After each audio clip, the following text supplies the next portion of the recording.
ओम नमः शिवाय। आप सभी भक्तों को सावन माह के चौथे सोमवार की हार्दिक शुभकामनाएं।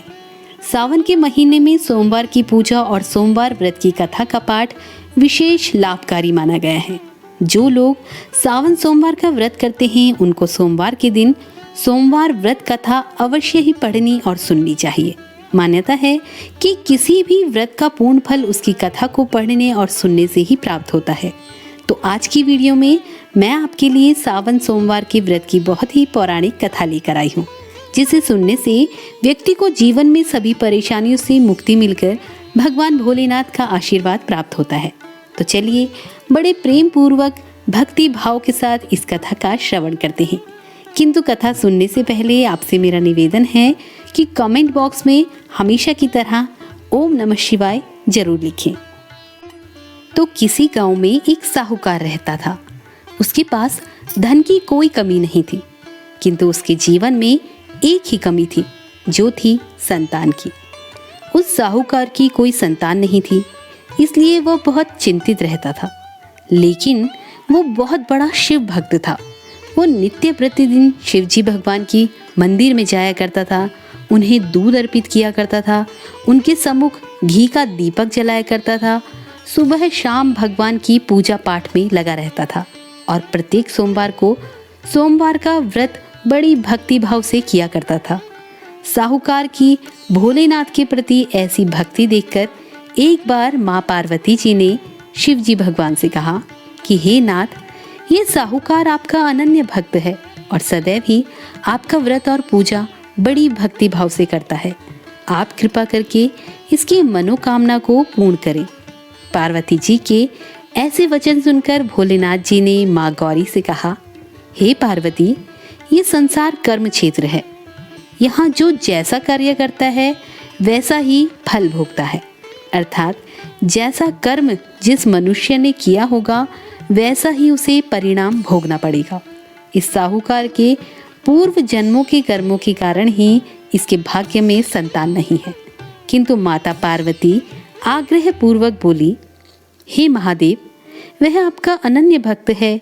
यदि इसको किसी भी प्रकार का कोई दुख होगा तो उसे आपको अवश्य दूर करना चाहिए। यदि आप अपने भक्तों की मनोकामना पूर्ण नहीं करेंगे तो क्यों कोई मनुष्य आपकी सेवा और पूजा करेगा। अब पार्वती माता के आग्रह को सुनकर शिवजी भगवान कहने लगे कि हे शिवे, इस साहूकार की कोई संतान नहीं है, इसी कारण ये रात दिन दुखी रहता है। इसके भाग्य में संतान ना होने पर भी यदि मैं इसे पुत्र प्राप्ति का वरदान देता हूँ तो वो पुत्र केवल 12 वर्ष तक ही जीवित रह सकता है। इसके बाद उसकी मृत्यु हो जाएगी। इससे अधिक मैं इस साहूकार के लिए और कुछ नहीं कर सकता। अब ये सारी बातें वे साहूकार सुन रहा था। उसे ये सारी बातें सुनकर ना तो कोई खुशी हुई और ना ही कोई दुख। वो पहले की तरह शिवजी भगवान की पूजा और व्रत को करता रहा। अब समय बीतता गया। कुछ समय के बाद साहूकार की पत्नी गर्भवती हो गई और 10वें महीने में उसने एक बहुत सुंदर पुत्र को जन्म दिया। साहूकार के घर में बहुत खुशियां मनाई गई, किंतु साहूकार ने अपने पुत्र की केवल 12 वर्ष की आयु जानकर कोई खुशी प्रकट नहीं की और ना ही किसी को इस संबंध में कोई भेद बताया। वो बालक अब धीरे धीरे बड़ा होने लगा। जब बालक 11 वर्ष का हो गया तो बालक की माता ने साहूकार से उसके विवाह के लिए कहा, लेकिन साहूकार ने कहा कि मैं अभी इसका विवाह नहीं करूंगा और इसे काशी पढ़ने के लिए भेजूंगा। अब साहूकार ने अपने साले को बुलाकर कहा कि तुम इस बालक को काशी पढ़ने के लिए लेकर जाओ और विधिवत इसे शिक्षा ग्रहण कराओ।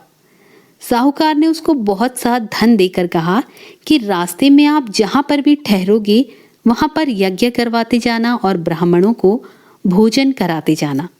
इस प्रकार वो दोनों मामा भांजे रास्ते में यज्ञ करते और दान देते ब्राह्मणों को भोजन कराते जा रहे थे। अब रास्ते में एक शहर पड़ा। उस शहर में राजा की कन्या का विवाह था और जो राजा अपने पुत्र की बारात लेकर आया था उसका पुत्र एक आंख से काना था। लड़के के पिता को इस बात की बड़ी चिंता थी कि कहीं वर को देखकर कन्या के माता पिता विवाह में किसी प्रकार का अड़चन न पैदा कर दें। इसी कारण जब उसने साहूकार के अति सुंदर बेटे को देखा तो उसके मन में विचार आया कि क्यों ना इस लड़के को बेदी में बैठाकर विवाह का कार्य पूर्ण करा लिया जाए।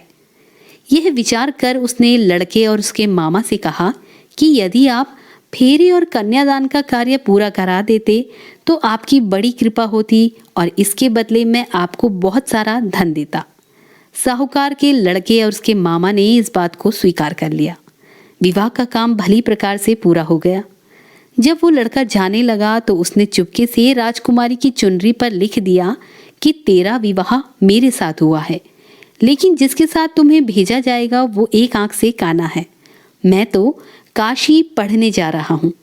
अब राजकुमारी ने जब इस प्रकार लिखा हुआ पाया तो उसने काने राजकुमार के साथ जाने से इनकार कर दिया और कहा कि ये मेरा पति नहीं है, मेरा विवाह इसके साथ नहीं हुआ है।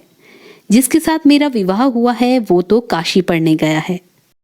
अब जब राजकुमारी के पिता ने ये सब सुना तो उसने अपनी कन्या को विदा करने से इनकार कर दिया और बारात वापस चली गई। उधर साहूकार का लड़का और उसका मामा काशी जी पहुंचे, जहां लड़के ने पढ़ना शुरू किया और अपना अतिरिक्त समय मामा और भांजे दोनों यज्ञ और दान आदि में व्यतीत करने लगे। इस प्रकार कई महीने बीत गए।